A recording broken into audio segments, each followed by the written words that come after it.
Dhami cabinet के कई बड़े फैसले। सभी अंत्योदय कार्ड धारकों को साल में 3 रसोई गैस सिलेंडर मिलेंगे फ्री। प्रदेश के कुल 1,84,000 से ज्यादा कार्ड धारकों को मिलेगा लाभ।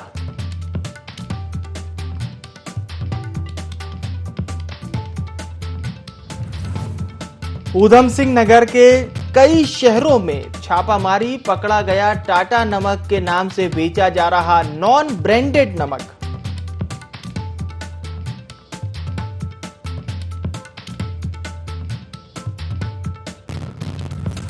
बागेश्वर में सरयू नदी में अचानक बढ़ा जल स्तर। नदी में फंसे मजदूर, पुलिस ने रेस्क्यू कर बचाई जान।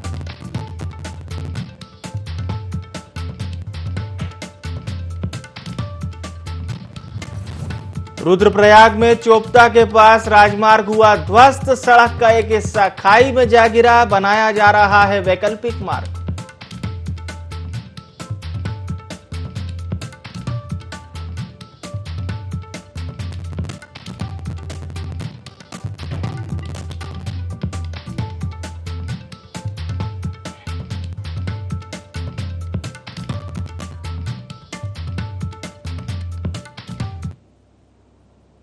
नमस्कार, देवभूमि लाइव में आप सभी का बहुत स्वागत है। मैं हूं विवेक पांडे आपके साथ। खबरें उत्तराखंड की। धामी कैबिनेट की बैठक में कई बड़े फैसले लिए गए। अंत्योदय राशन कार्ड धारकों को साल में 3 गैस सिलेंडर मुफ्त मिलेंगे। प्रदेश के कुल 1,84,142 कार्ड धारकों को इसका लाभ मिल सकेगा।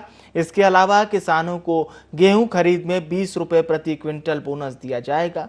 उत्तराखंड में विधायी एवं संसदीय विभाग के सत्रवासन को भी मंजूरी मिली है। साथ ही साथ हरिद्वार में जिला पंचायत चुनाव पर चर्चा हुई। इसके साथ ही साथ गन्ना चीनी विभाग मूल्य भुगतान के लिए सरकार व्यवस्था करेगी। पशुपालन विभाग के कर्मचारियों को कृत्रिम गर्भाधान के लिए पूर्व की भांति मैदान में 40 और पहाड़ में 50 रुपए की प्रोत्साहन राशि दी जाएगी।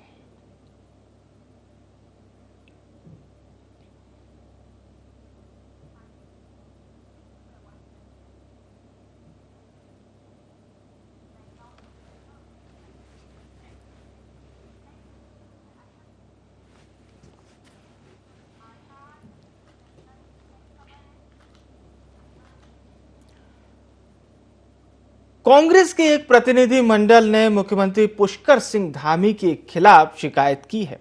मुख्य निर्वाचन कार्यालय पहुंचे कांग्रेस प्रतिनिधि मंडल ने मुख्य निर्वाचन अधिकारी सौजन्या से मुलाकात कर ज्ञापन भी सौंपा, जहां मुख्यमंत्री पुष्कर सिंह धामी और उनकी पार्टी पर लगातार आचार संहिता उल्लंघन करने के आरोप लगाए और कार्रवाई की मांग की। कांग्रेस महामंत्री विजय सारस्वत ने बीजेपी पर सरकारी मशीनरी का गलत इस्तेमाल करने का आरोप लगाया और कहा कि भाजपा सत्ता का फायदा उठाते हुए चुनाव प्रभावित कर रही है।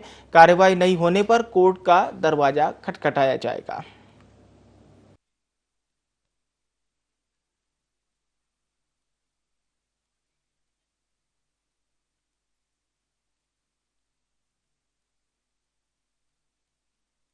ये प्रदेश में चूंकि चुनाव चल रहा है चंपावत में, सारी अफसरशाही जो है सरकार के सामने नतमस्तक कहिए या प्रभावहीन है। अभी परसों नोडल अधिकारी की जब यहाँ पे इन्होंने उनको ऑर्डर करके भेजा तो दसोरी जी ने ठीक कहा कि आपने उनको तो हटा दिया, लेकिन जिन व्यक्ति ने वो ऑर्डर किए थे उनके खिलाफ क्या कार्रवाई की। अब आप दुपट्टा पहन के भी प्रदेश को दिखाना चाहते हैं कि ना आप संविधान को मानेंगे ना आचार संहिता को मानेंगे।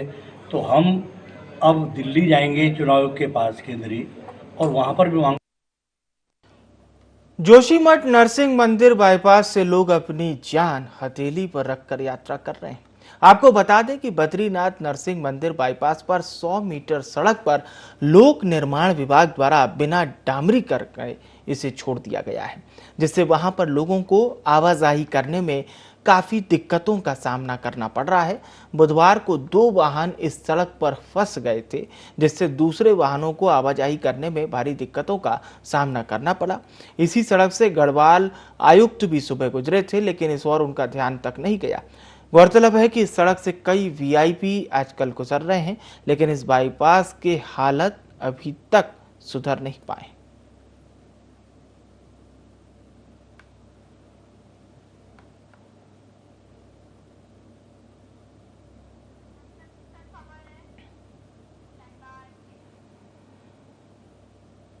और चलिए अब बात करते हैं उत्तर काशी की। गंगोत्री में मां गंगा के दर्शनों के लिए श्रद्धालुओं की अपार भीड़ उमड़ रही है। अब आप ना ही आस्था पर फीता लगा सकते हैं और ना ही आस्था को संख्या में बांध सकते हैं।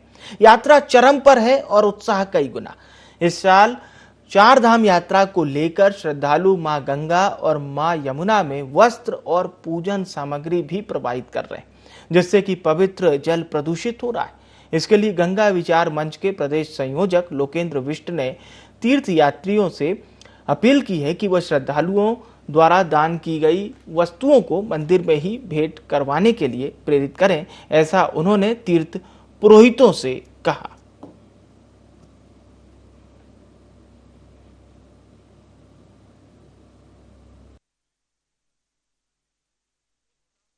की अपार भीड़ है। मुझे लगता है कि 15,000 लोग हैं और बड़ी लंबी लाइन है। और गंगोत्री घाट में लोग पवित्र स्नान कर रहे हैं, कोई जल किनारे पे लेकर, क्योंकि गंगा जी का वेग यहाँ पे बहुत अत्यधिक है, तो गंगा जी में डुबकी लगाना यहाँ पे ज़्यादा संभव नहीं है। कोई बाल्टी से लोटे से लोग पवित्र स्नान कर रहे हैं, जल भर के ले जा रहे हैं। और गंगा जी में लोग खासकर महिलाएं कि आज तक गंगा जी में इतने हैं कि वो श्रृंगार भी चढ़ा रही हैं, वस्त्र चढ़ा रहे हैं, धोती साड़ी।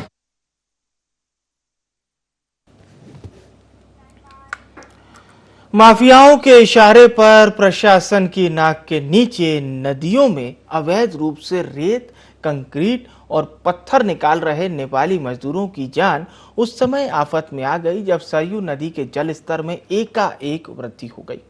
नदी के बीचों बीच फंसे मजदूरों पर जब लोगों की नजर पड़ी तो उन्होंने इसकी सूचना प्रशासन को दी, जिसके बाद पुलिस ने स्थानीय लोगों की मदद से रेस्क्यू कर मजदूरों को निकाला।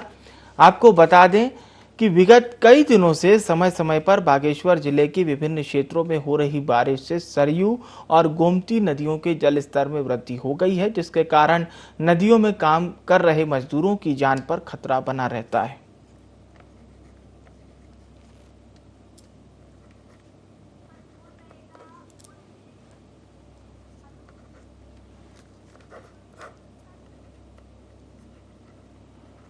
तो तस्वीरों में आप देख सकते हैं किस तरह से रेस्क्यू किया गया इन मजदूरों का।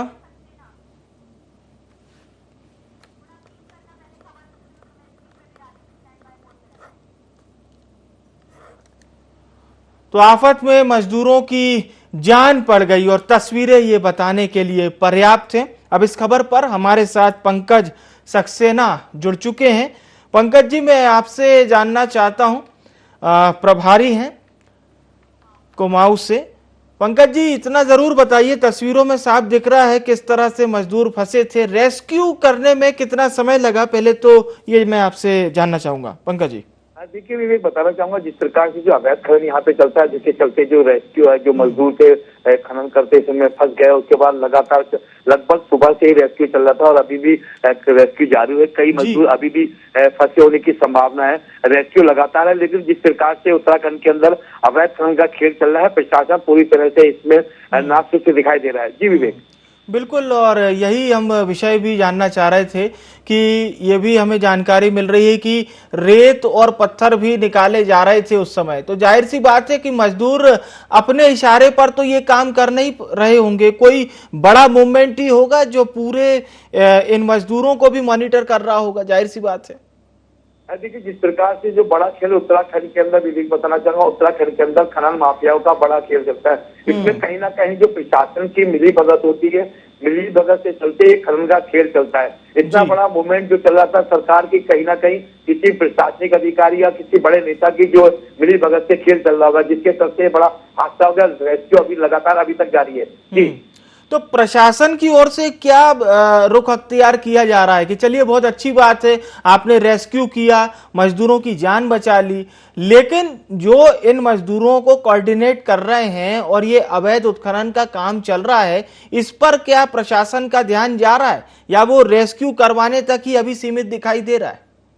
देखिए विवेक बताना चाहूंगा, जब ये संज्ञान जिलाधिकारी बागेश्वर के संज्ञान में आया मामला, तो उन्होंने साफ तौर से किया मामले की जांच की जाएगी। जांच में जो भी दोषी पाया जाएगा, चाहे अधिकारी हो चाहे वो जो खनन माफिया, उनके विरुद्ध कड़ी कार्रवाई की जाएगी। लेकिन सबसे बड़ी बात है कि जब ये खेल हो रहा था तब प्रशासन के द्वारा क्यों नहीं कार्रवाई की जाए। तो कहीं ना कहीं इसमें प्रशासन की मिलीभगत से कोई बड़ा हादसा हो सकता था, लेकिन जो है कोई भी बड़ा हादसा नहीं हुआ। सारे मजदूर सकुशल निकल रहे हैं। जी बिल्कुल पंकज जी, ये बात तो अच्छी है कि सकुशल सभी मजदूरों को बाहर निकाल लिया गया, लेकिन अब देखना होगा कि प्रशासन इस उत्खनन पर कितना ध्यान देता है। बहरहाल जानकारी हमसे साझा करने के लिए आपका बहुत बहुत धन्यवाद।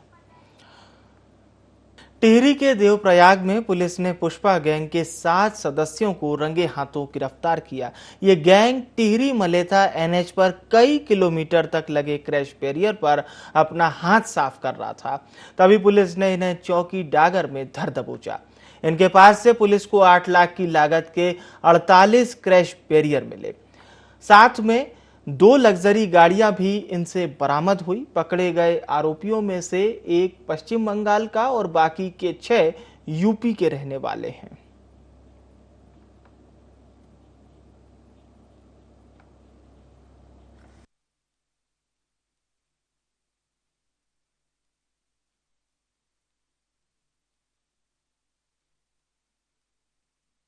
पार्टी को सूचना प्राप्त हुई, कुछ बाहर के लोग हैं, वो संदिग्ध लोग घूम रहे हैं और जो सड़क किनारे क्रैश बैरियर होते हैं, लोहे के जो गहरे गटर होते हैं, वो क्रैश बैरियर होते हैं, उसको जो है चोरी करने की फिराक में। तो इस सूचना पर थाने में सूचना आई थी, तो हमारे थाने से टीम गई और चौकी दुर्घटना से टीम गई। मौके पे जाके जब हमने देखा तो वहाँ पे 7 लोग थे। उन्होंने जो सड़क किनारे जो क्रैश बैरियर होते हैं उनको निकाल रखा था और उनको निकाल के उसको चोरी करके ले जाने के उसमें तैयारी में थे। और अब खबर जसपुर से है। प्रशासन अवैध खनन पर अंकुश लगाने का लगातार प्रयास कर रहा है और समय समय पर खनन माफियाओं पर कार्रवाई भी कर रहा है। जिला प्रशासन ने एक बार फिर अवैध खनन पर बड़ी छापामार कार्रवाई की, लिहाजा खनन माफियाओं में हड़कंप मच गया। गौरतलब है कि जसपुर के गांव पूरनपुर में खनन माफिया बिना अनुमति के अवैध खनन कर रहे थे। शिकायत मिलने पर जिला प्रशासन ने छापामार कार्रवाई की और अवैध खनन में लिप्त एक डंपर को भी सीज कर दिया।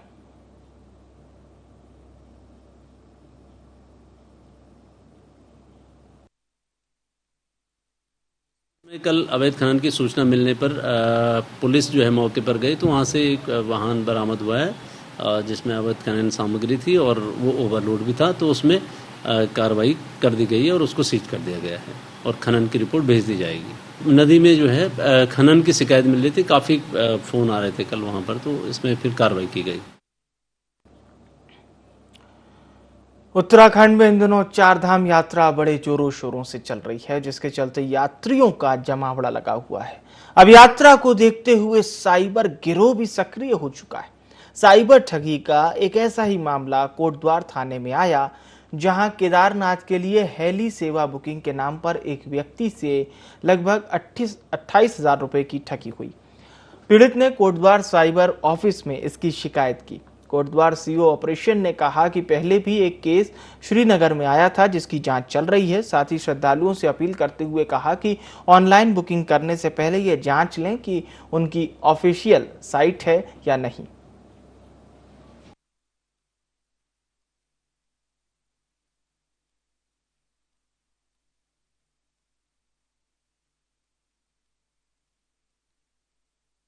जब भी कोई चीज़ बुकिंग करते हैं, हेली सर्विस बुक करते हैं या होटल बुक्स करते हैं, तो उसमें हम उनका नंबर गूगल में सर्च करते हैं उनका कि भाई ये होटल है, इनके लिए गूगल में सर्च कर लिया, तो हम अनवेरीफाइड नंबर हमें वहाँ से मिल जाते हैं, जिन पे हम अपने पैसे ट्रांसफ़र कर देते हैं। असल में नंबर होते हैं साइबर फ्रॉड के।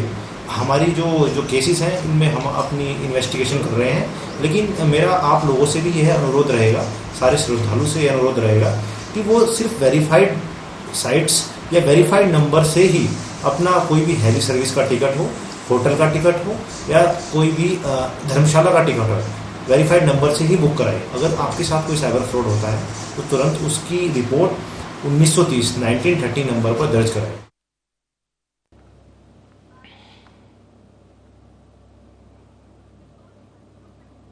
और अब खबर टिहरी से। राजकीय नर्सिंग कॉलेज में आयोजित कार्यक्रम में टिहरी विधायक किशोर उपाध्याय ने शिरकत की।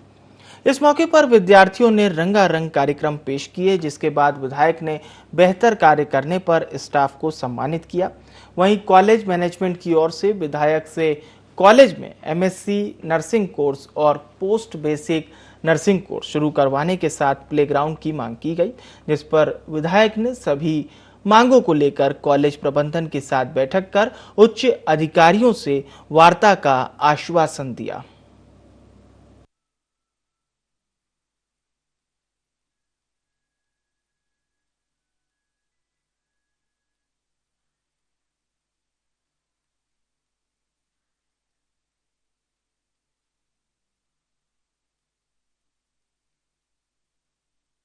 बधाई देता हूँ जो हमारे बच्चे आए हैं, जो पहले भी पढ़ रहे हैं, उन सब का भविष्य बहुत उज्ज्वलतम हो। और यहाँ सरसिंघार के कांडा के लोगों ने जो यहाँ पर बड़ा हृदय दिखाया इसको इस्टेब्लिश करने में, उनको भी मैं बहुत धन्यवाद देता हूँ। जैसे यहाँ बच्चों को खेलने के लिए अगर नहीं है, मैदान नहीं है, तो ये दुख का विषय है। अगर उनके पास सारी जो यहाँ पर शिक्षा से संबंधित व्यवस्थाएं नहीं हैं, तो फिर वो कैसे पढ़ेंगे। नर्सिंग के क्षेत्र में पूरे विश्व में यहाँ के बच्चों का नाम हो, उस तरह का वातावरण बनाने की सेवा भाव से मैं कोशिश करूंगा। बारिश होने से सरोवर नगरी नैनीताल और उसके आसपास का मौसम और भी ज्यादा सुहावना हो गया, जिससे पर्यटकों के चेहरों पर रौनक आने के साथ ही दुकानदारों में भी खुशी देखने को मिल रही है। नैनीताल में सुबह से ही मौसम का मिजाज बदला नजर आया, जहां कोहरे के साथ दोपहर में जमकर बारिश हुई, जिसने नैनीताल में ठिठुरन भी बढ़ा दी। इससे स्थानीय लोग और पर्यटक भी गर्म कपड़े पहने नजर आए।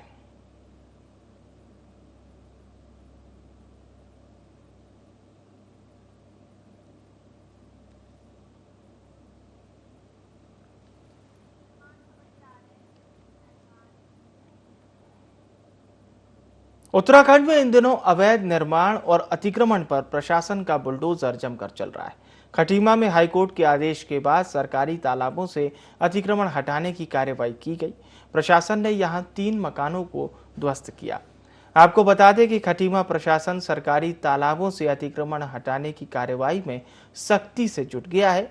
मझोला में सरकारी तालाबों को पाटकर बनाए गए मकानों को ध्वस्त करने की कार्रवाई शुरू की गई, जिसमें स्थानीय ग्रामीणों के साथ तीखी नोकझोंक और विरोध भी देखने को मिला। बता दें कि सरकारी तालाबों से अतिक्रमण हटाने के लिए 10 परिवारों को 15 दिन पहले नोटिस जारी कर सूचना दी गई थी।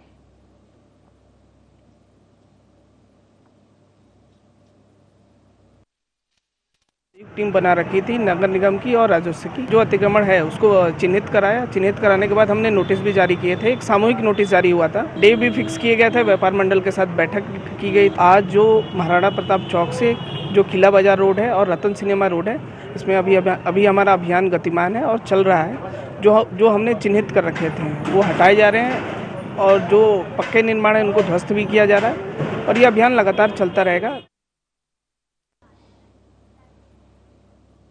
चोपता को उत्तराखंड का मिनी स्विट्जरलैंड भी कहा जाता है।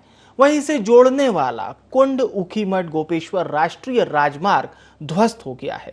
कुंड के पास सांकरी में मार्ग टूट जाने से आवाजाही पर रोक लगा दी गई है और मार्ग को डाइवर्ट कर दिया गया है। आपको बता दें कि केदार घाटी में हर दिन दोपहर बाद बारिश हो रही है, जिस कारण राजमार्ग पर आवाजाही करना मुश्किल हो रहा है। वहीं कुंड ऊखीमठ चोपता राजमार्ग कुंड के पास सांकरी में 20 मीटर ये ध्वस्त हो गया, जिसे देखकर राजमार्ग के दोनों ओर से आ रहे वाहन रुक गए।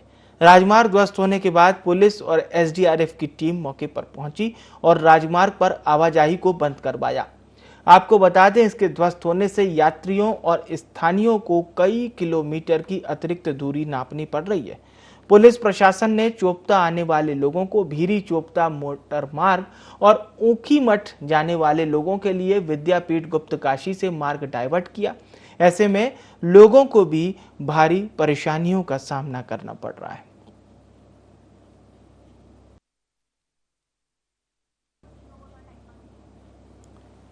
तो उत्तराखंड का मिनी स्विट्जरलैंड यानी कि चोपता, जिसे ऊखीमठ गोपेश्वर राष्ट्रीय राजमार्ग जोड़ता है, अब मार्ग टूट जाने से आवाजाही पर रोक लगा दी गई है, जिसके चलते यात्रियों और स्थानीयों को खासी परेशानी हो रही है। दरअसल वैकल्पिक मार्ग के लिए काफी दूरी तय करनी पड़ रही है।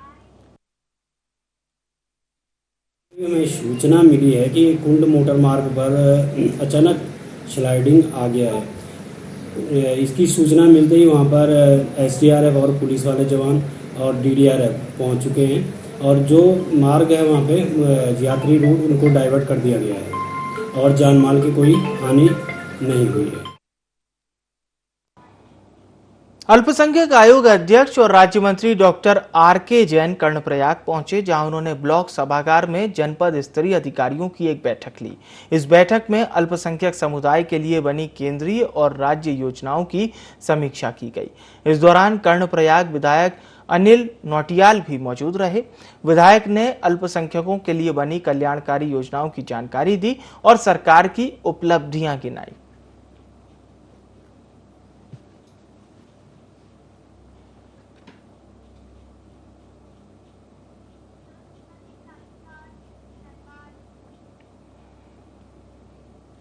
अवैध और अपात्र राशन कार्ड को लेकर टिहरी जिला खाद्य आपूर्ति विभाग सख्त मोड में नजर आ रहा है। अब अपात्र लोगों को राशन कार्ड जमा करने की डेडलाइन जारी कर दी गई है।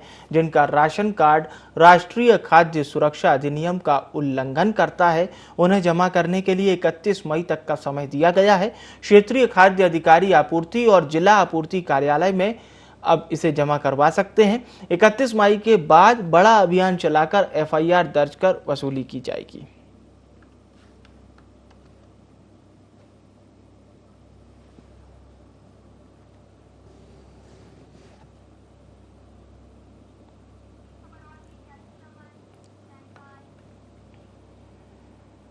उत्तराखंड में भी सरकार का बुलडोजर अतिक्रमणकारियों पर गरजने लगा है। हरिद्वार के कई इलाकों में अवैध अतिक्रमण पर प्रशासन की कार्रवाई देखने को मिली।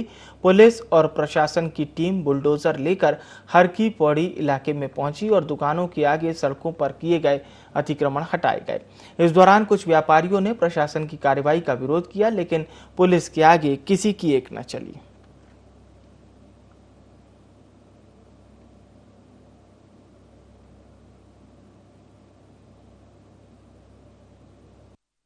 विभाग की सड़क है।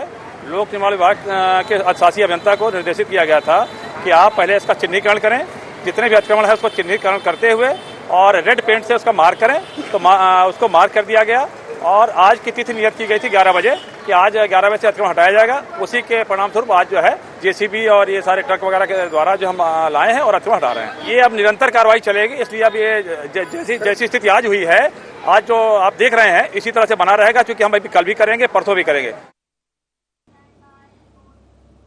और फिलहाल के लिए देवभूमि लाइव में इतना ही। मुझे आने विवेक को दीजिए इजाजत। नमस्कार।